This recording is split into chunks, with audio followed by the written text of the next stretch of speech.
জুলাই জাতীয় সনদ বাস্তবায়নের আদেশ জারি ও নভেম্বরে গণভোট সহ ৫ দফা দাবিতে জামায়াত সহ ৮ দলের সমাবেশ আজ দুপুরে। সকাল থেকেই পল্টনে অবস্থান নিয়েছে রাজনৈতিক দলগুলোর নেতাকর্মীরা। বিভিন্ন স্থান থেকে মিছিল নিয়ে পল্টন আসছেন তারা। দুপুর ২টায় শুরু হবে সমাবেশের মূল আনুষ্ঠানিকতা।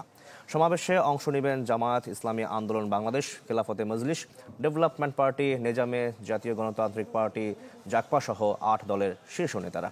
৭ই নভেম্বর প্রধান উপদেষ্টা বরাবর স্মারকলিপি জমা দেয় দলগুলো।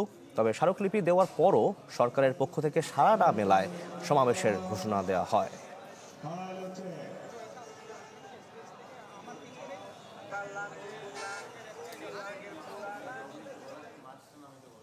Furniture just smarter.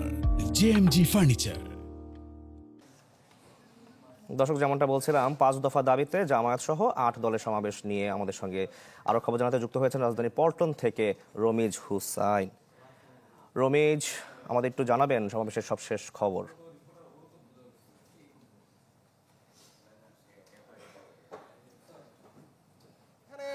দুপুর ২টার সময় মূলত জামাতের এই সমাবেশটি অনুষ্ঠিত হবে এবং এরই মধ্যে কিন্তু সাধারণ নেতাকর্মী যারা রয়েছেন, বিশেষ করে ঢাকা মহানগর, উত্তর এবং দক্ষিণ এবং এর আশেপাশে যে জেলাগুলো রয়েছে, সেখান থেকে কিন্তু সাধারণ যারা জামাতে ইসলামী এবং অন্য যে ৮টি দলের নেতাকর্মী তারা কিন্তু আসতে শুরু করে। আমি যদি আপনাকে দেখাই, এখানে যেই অস্থায়ী মঞ্চটি তৈরি করা হয়েছে আসলে এখন পর্যন্ত কিন্তু পেছনে কোনো ব্যানার লাগানো হয়নি এবং সামনে যেই সজ্জার চেয়ারগুলো বসানো সেই কাজগুলো চলছে এবং কেন্দ্রীয় নেতারা কিন্তু আমি কিছুক্ষণ আগে এখানে দেখেছিলাম ঢাকা মহানগর দক্ষিণের একজন নেতা এবং মহানগর উত্তরের সহ বেশ কয়েকজন যারা আসলে ঢাকা মহানগরের বিভিন্ন আসনের প্রার্থী হতে ইচ্ছুক এবং জামাতের পক্ষ থেকে যারা মনোনীত হয়েছেন তারা কিন্তু এখানে এসেছেন এবং যে সমস্ত নেতাকর্মীরা তাদেরকে আসলে তারা বিভিন্ন ধরনের বার্তা দেওয়ার চেষ্টা করছেন এবং সাধারণ নেতাকর্মী যারা রয়েছেন তাদের প্রত্যাশা যেহেতু গত ৭ তারিখ তারা প্রধান উপদেষ্টা বরাবর একটি স্মারকলিপি দিয়েছেন এবং সেখান থেকে তাদের দাবি মতো যারা এখানে জামাতের সাধারণ নেতাকর্মী রয়েছেন তাদের মতে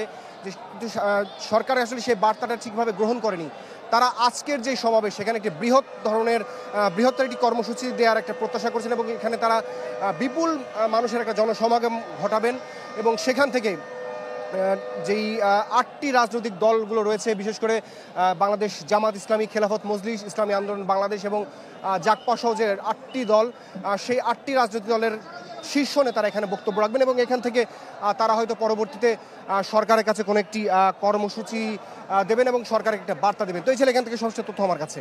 রমিজ, আপনাকে ধন্যবাদ।